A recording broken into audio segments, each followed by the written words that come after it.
Hello, hello. I'm so glad to be here with you again today in our daily Marriage Reset Facebook Live. When I was talking about loss yesterday, it occurred to me that I really wanted to say more. It occurred to me later in the afternoon, because I think that we misunderstand that whole area of loss. But before I do that, I want to remind you, like I remind you every morning, you are not alone. I've got you. And that's why I'm here every morning. I want you to know that these are challenging times. These are times that you might be more afraid than at other times, or stressed. There are lots of good reasons to be stressed, to be tired, to be anxious. There are a lot of good reasons to be happy, to be grateful, and to really take this time to deepen your connections to the people that you love, to work on special projects, passion projects. So we want to make sure that we look at the upside and the downside, and that we don't get caught in the fear and the sort of hype from the media. I don't want to get political, but I do want to stay positive. And I want to remind myself and remind you every day that together we've got this. Together we can do this. Okay, back to loss. So I think that a lot of people think that loss is about death, that somebody has to die. And that's not accurate. Loss can be lots of things. And in this time that we're living in, the loss that I'm specifically talking about is loss of certainty, loss of safety and security. We have the idea it's a luxury, it's false, but we have sort of gone along, all of us, me included, for a long time, believing that things are the way they are and they're good and they're going to keep being that way.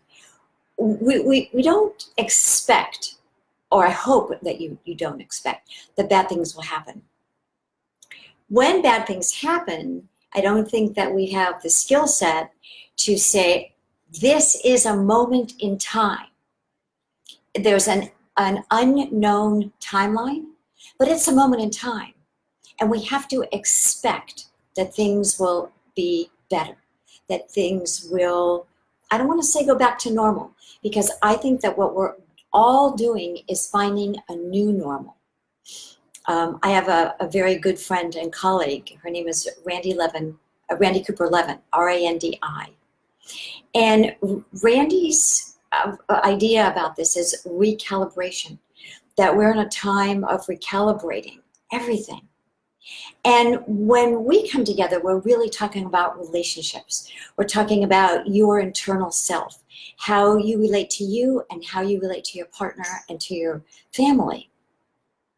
And so the reset gives us an opportunity to recognize all the things that are going on. Loss among them, loss of safety and security, loss of the knowns. We don't do well in unknowns. We as humans. The market doesn't do well with unknowns. Unknowns, shades of gray, uncertainty, they're pretty problematic for many, many, many people, particularly people in the West, English-speaking countries. So loss doesn't have to just be the death of a person or a pet. It can be the death of an idea, of a plan. Maybe you had a plan. Maybe you were rolling along and going to launch something special, or get a book out, or take a trip. And now that has been put off. But we don't want to mistake, that's the wrong word. We don't want to misunderstand. We don't want to misunderstand that putting off taking a trip for your anniversary or for a special birthday, or to see family isn't in itself a loss event, because it is. And only the left brain will say, well, it's a little loss, not a big loss. The heart reacts to a loss event. It doesn't say, oh, this is a little loss event, this is a huge loss event. Loss is loss when it comes to how we are hardwired to move through loss, to recognize loss, to feel loss. And you're going to really love this. Remember the other day we talked about feelings, that the 5 normal, natural human feelings were mad, sad, glad, afraid, and guilty.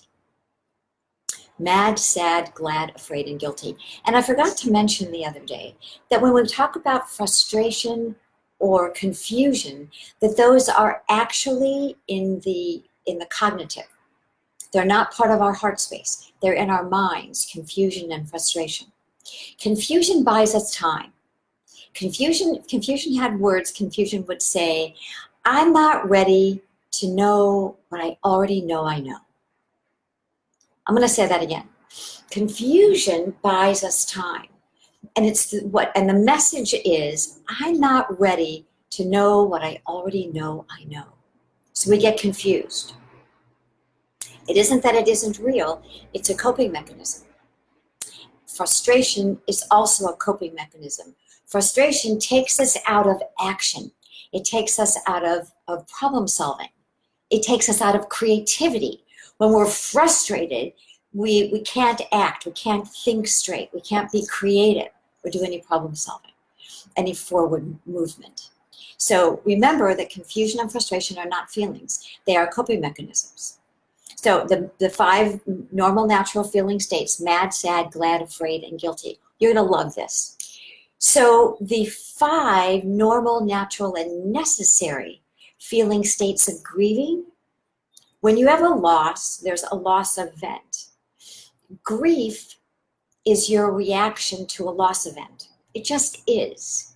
Doesn't matter how big, how small. That's how we're hardwired. Grief is your reaction to loss. Grieving is the process that restores us to wholeness. So the normal, natural feeling states of grieving are anger, sadness, anxiety, depression, and guilt. You see all the crossover? Anger, sadness, anxiety, depression, and guilt. Now let's be really clear. When we talk about depression, we talk about anxiety, we are not talking about the DSM-4. We're not talking about those that are medical, that are psychiatric in nature. Anger, sadness, anxiety, depression, and guilt are feeling states in this model. And I want you to be really clear. They're feeling states and they have a job. Each one of those feelings has a job to do. And they are transient in nature, which means that when we experience a loss and when we are grieving, because we're hardwired to do that, normal, natural, necessary, right? And as we're doing that, we move through these feelings. They're not stages, they're not phases. They are feelings, and they're normal, natural, and necessary. And sometimes we feel them one at a time, in various combinations, sometimes all at the same time. It varies. Sometimes they're more intense than other times. That's all, I'm going to say it again, normal, natural, and necessary. It's expected. So why am I talking about loss today? Because it occurred to me yesterday, again, after when I mentioned loss, later in the day I thought, this is really important for all of us to realize the loss that we're living in, the loss of freedom. We're complying, we're all in our homes, we recognize the value and the importance of that. And there are losses. You know, we can't go to the store, we can't meet each other for dinner or for coffee, we can't get manicures. So there's all kinds of stuff that we are choosing to not do, but we also want to recognize respectfully that they're losses. So I want you to think today about the losses that you're experiencing. Make a list. When I ask you to do this, it's really about self-reflection. It was the first time yesterday that I asked you to think about a few things. So I'm really asking you to go inside and ask yourself, what am I experiencing as a loss? What am I missing? If I could change something right now, what would it be in my life, in my small world? The more that you are aware, as I said in the post this morning, that knowledge and awareness is self-empowerment. They say that knowledge is power, And my twist on that is knowledge and awareness is self-empowerment. And we need as much access to ourselves, to our creativity, to our problem solving, to our ability to be calm, to be resilient in this temporary time. So I hope this was helpful. I love being here with you every morning. I was a little nervous about it in the beginning, I have to admit, but I really am enjoying it, and I hope that you are too. So help me spread the word to your friends and colleagues and your teams, anybody that you think might benefit from a few minutes every morning. Have a wonderful day, and I look forward to being back with you tomorrow. Bye.